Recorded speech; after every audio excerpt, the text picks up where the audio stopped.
Romanos capítulo 7, versículo 14. Escúchelo, por favor, solo escúchelo y usted se va a ir dando cuenta de lo que Pablo plantea en Romanos 7, versículo 14. Dice: porque sabemos que la ley es espiritual, mas el problema es que yo soy carnal, vendido al pecado. Porque lo que hago no lo entiendo, pues no hago lo que quiero, sino lo que aborrezco, eso hago. Eso es como la persona, como el hombre que le promete a su mujer no beber más y lo hace sinceramente, pero a la semana se toma hasta el agua al florero. Entonces, es decir, lo que él dijo es verdad, lo quiere hacer, pero termina haciendo lo que aborrece, lo termina haciendo, dice Pablo, porque lo que hago no lo entiendo, pues no hago lo que quiero, sino lo que aborrezco, eso hago.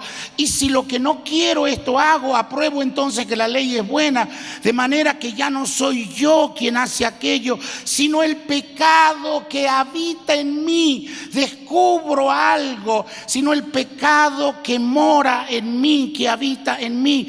Y yo sé que en mí, esto en mi carne no mora el bien, porque el querer el bien está en mí, pero no tengo el poder para hacerlo, pues no hago el bien que quiero, sino el mal que no quiero, eso hago.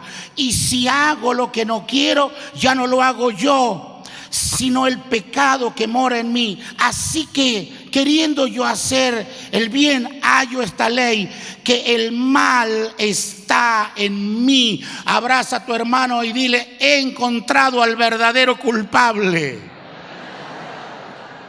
Dile, señálelo ahora con el dedo, dile: tú eres el culpable. El mal está en ti. El mal no está en la sociedad, no está en el otro. Dice: comienza contigo. Descubro que el mal está en mí. Y yo, que pensaba que era un buen tipo, cuando me confronté con la palabra y la ley, descubro que yo soy el problema en esta historia. Dile: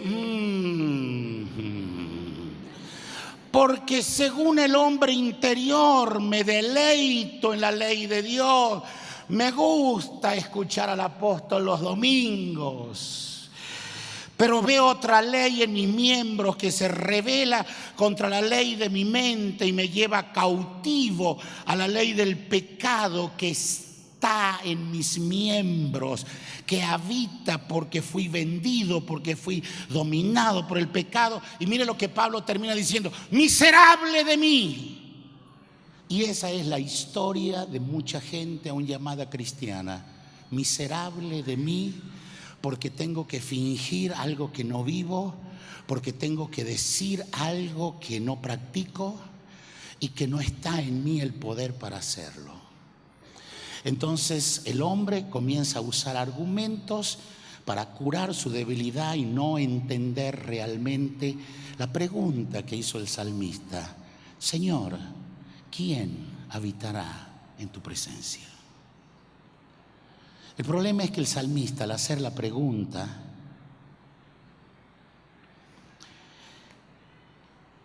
se respondió con 10 principios. Y dice: el que anda en integridad y hace justicia, habla verdad en su corazón, el que no calumnia con su lengua, ni hace mal a su prójimo, ni admite reproche alguno contra su vecino, aquel a cuyos ojos el vil es menospreciado, pero honra a los que temen al Señor, el que aún jurando en daño suyo, no por eso cambia, quien su dinero no dio a usura, ni contra el inocente admitió cohecho. 10 principios. Abrace a su hermano y dile que ni él, ni yo, ni nadie los puede cumplir. Es decir, queda ponchado otra vez, porque ninguno de los caras de santo que me están mirando ha podido cumplir esos 10 principios. Porque la gente hace así: sí, es verdad, claro, sí. Pero usted los hace, usted los escucha, pero no los practica, porque no es que porque no quiera, sino porque no puede. Diga: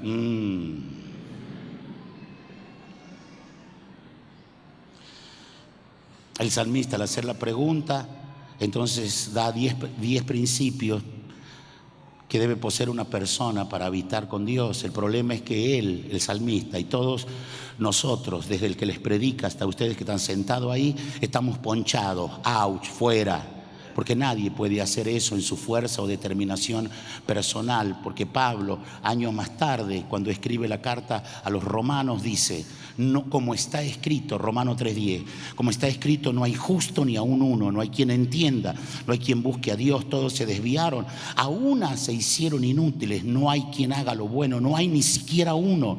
Sepulcro abierto es su garganta, con su lengua engañan, veneno de áspides hay debajo de sus labios, su boca está llena de maldición y de amargura, sus pies se apresuran para derramar sangre, quebranto y desventura hay en sus caminos y no conocieron camino de paz, no hay temor de Dios delante de sus ojos. Y dice, pero sabemos que todo lo que la ley dice, lo dice a los que están bajo ley, para que toda boca se cierre y todo el mundo quede bajo el juicio de Dios. Pablo llega a Romanos capítulo 3, versículo 19, y te da unos argumentos donde muestra que todos los hombres, el moralista, el religioso, el idólatra, todos están condenados. Capítulo 3, verso 19, Pablo da una palabra, todo el mundo se cierre la boca y quede bajo el justo juicio de Dios, silencio universal. La gente llega a la conclusión, merezco el infierno, merezco el infierno. Si tengo que ir al infierno, Dios va a seguir siendo santo, justo, misericordioso, amoroso, lleno de amor. ¿Por qué? Porque Él me mostró el camino, pero yo opté seguir el camino del mal. Nunca me sujeté a su ley, a su palabra. Entonces yo descubro que quiero hacer el bien, pero no puedo el hacerlo, porque el querer y el desear está, pero no el poder para ejecutarlo.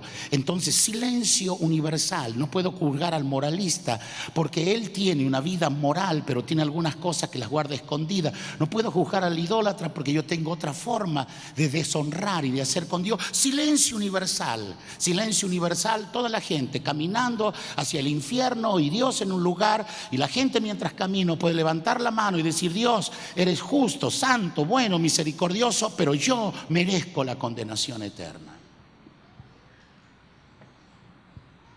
El hombre no podrá nunca salvarse por sí mismo, ni por su tradición, ni porque asista los domingos a CCN, ni porque escuche la palabra. ¿Cuántas versiones de la Biblia tienes? Si no entiende lo que es gracia, usted está fuera, ouch, fuera.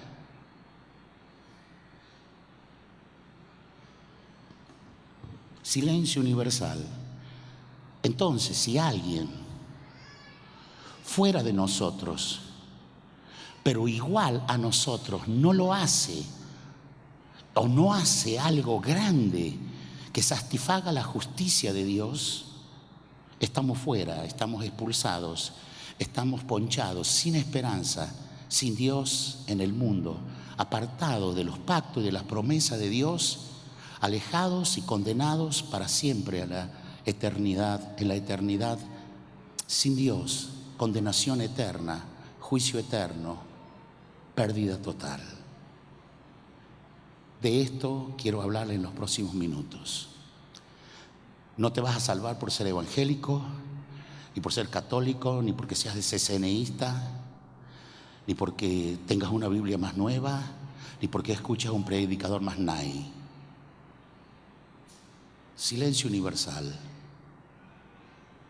Y de eso se trata, porque la Biblia dice que el alma que pecare, esa morirá.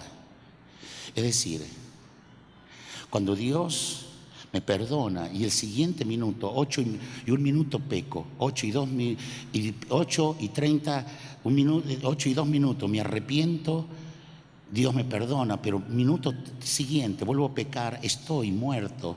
Es decir, que el siguiente paso se va a transformar entre pecar y pedir perdón y pecar, y la vida se va a volver un camino sin salida y un laberinto que la persona va a terminar gritando como lo gritó Pablo, miserable de mí, ¿quién me librará de esto?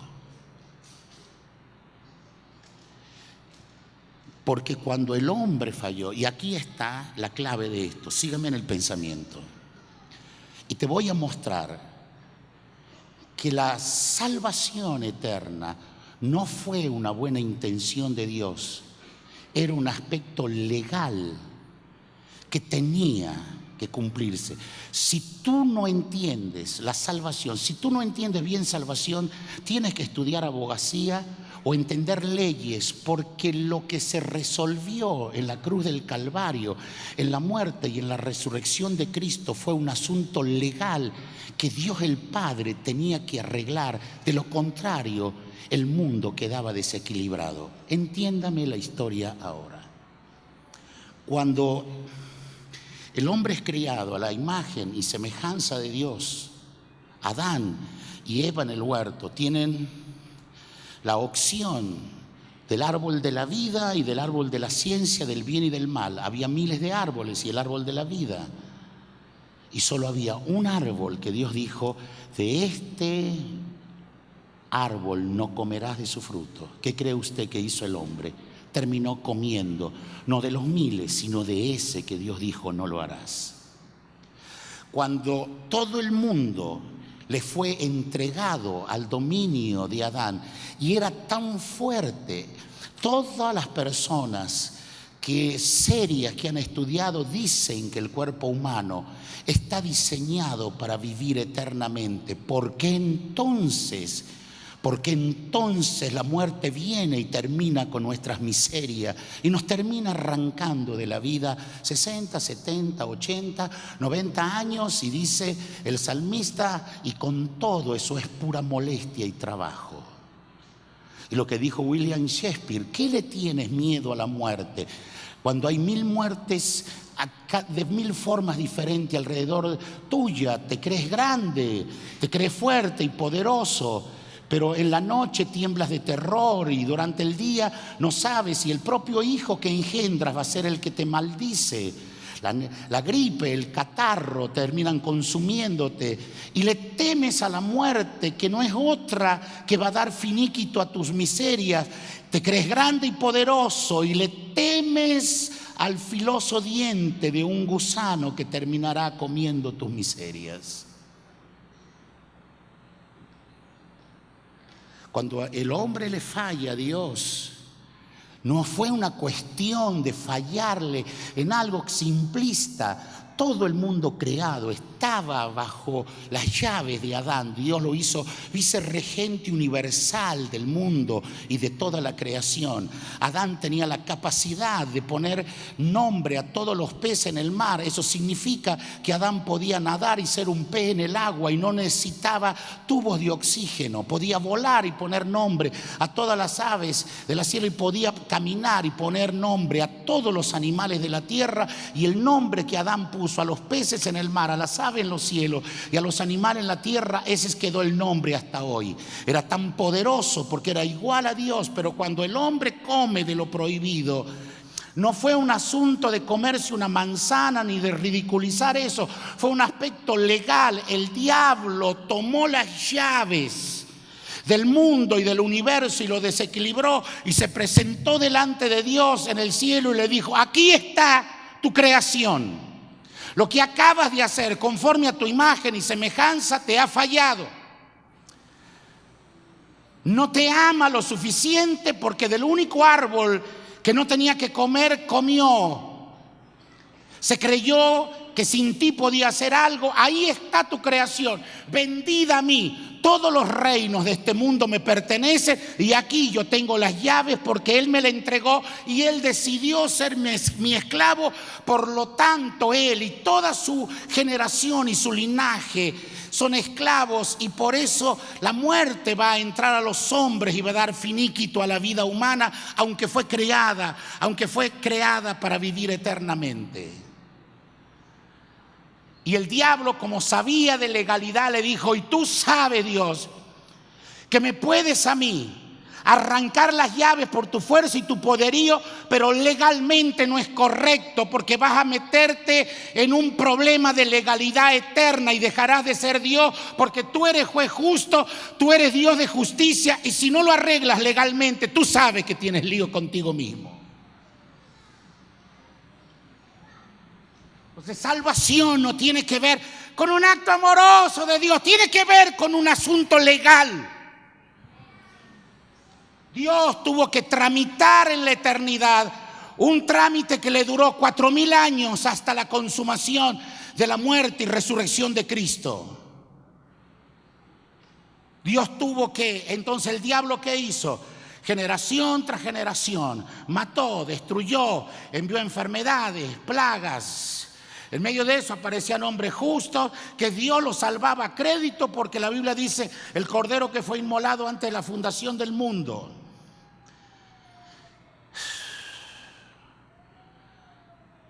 De lo contrario no había salvación. Los que morían antes de Cristo no es que entraban al cielo por buenas obras, iban a un lugar intermedio entre el Seol y el cielo, porque ellos esperaban que Cristo muriera para pagar el precio. Es decir, ellos tenían su vida a crédito,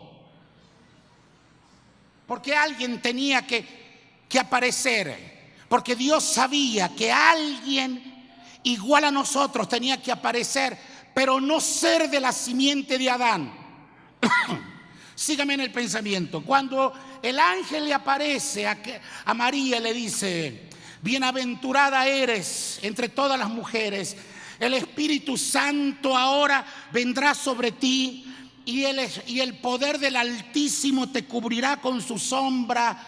Por lo tanto, el ser que nacerá de ti será llamado Hijo del Dios Eterno. Se le dará el trono de David su padre para siempre. Y le dice: porque lo que eres engendrado en ti no es de Adán. Por eso José, tu esposo, no va a tener participación sexual en esto, sino que lo que vas a engendrar del Espíritu Santo es.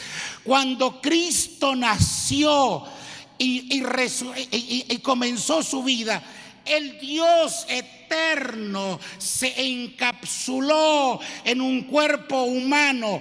Él era igual a nosotros, pero no era de nosotros. Era del cielo, venía de Dios hecho carne. Era la palabra que tomó forma humana. Era igual a nosotros, pero no era de nosotros.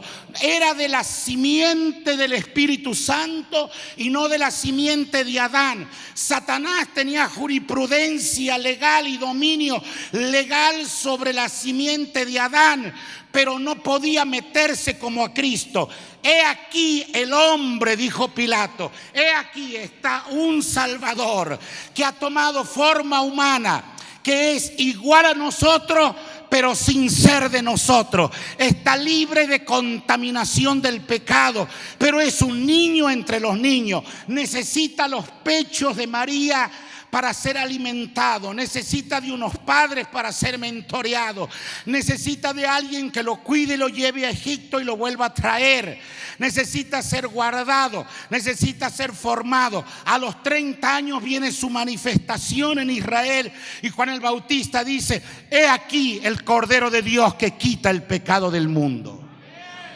No aplauda todavía, déjeme alegarle el caso.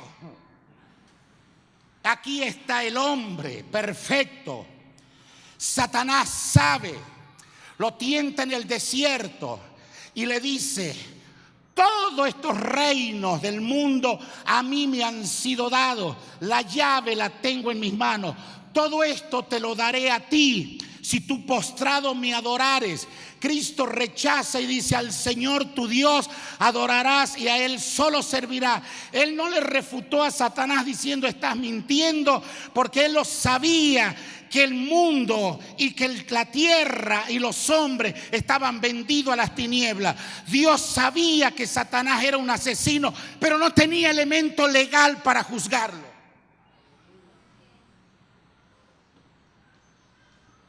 Cuando Cristo resiste la tentación, tiene media batalla ganada. Cuando el diablo se desespera y ve que no va a poder frenar, incita a la multitud, levanta el poder político, levanta el poder religioso, solivianta al pueblo que griten: crucifícale, crucifícale, su sangre sea sobre nosotros y sobre nuestros hijos. Cuando él logra que Pilato sentencie que Cristo sea crucificado y Cristo es crucificado, Satanás tiene un tremendo déjeme usar la palabra mal acá, un tremendo peo legal. Porque por primera vez él acaba de matar a alguien inocente. A todos los demás podía matar, y aunque era asesino, Dios no lo podía juzgar. Pero aquí mata, aquí incita que Cristo sea crucificado. Y legalmente transgredió la raya. Dios el Padre tiene un elemento legal ahora para juzgarlo a él, sacarle todos los pecados, todas las maldades. Cristo desciende en el Espíritu a los abismos, le mete un patadón a las puertas del infierno, libera a los que están allí a crédito, los lleva a la eternidad, y a Satanás le quita las llaves de la muerte y del infierno. Y en Apocalipsis dice: el que estuvo vivo, el que estuvo muerto y ahora vivo, y vivo por los siglos de los siglos, y tengo en mis manos las llaves de la vida y de la muerte. Aleluya. Vamos, apláudale al Señor. Legalmente el camino está abierto.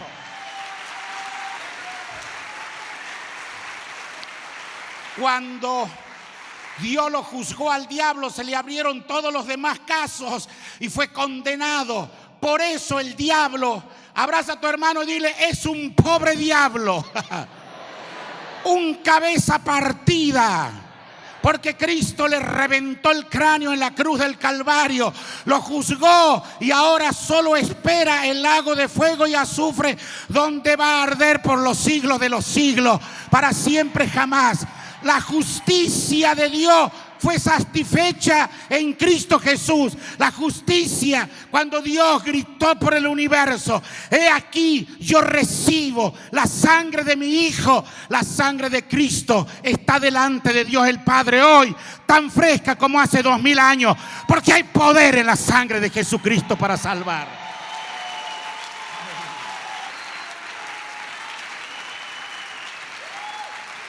El Padre contó,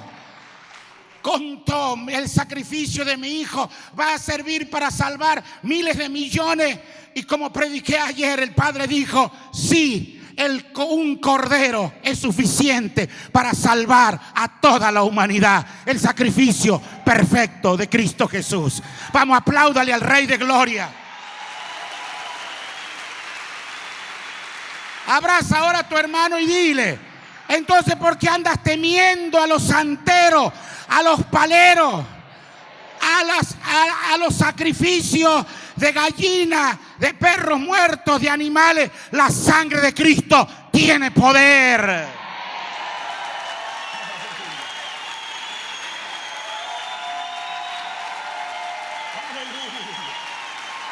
Aleluya. Para un hijo de Dios no hay diablo que pueda contra ti, cuando tú entiendes lo que es vivir en la gracia.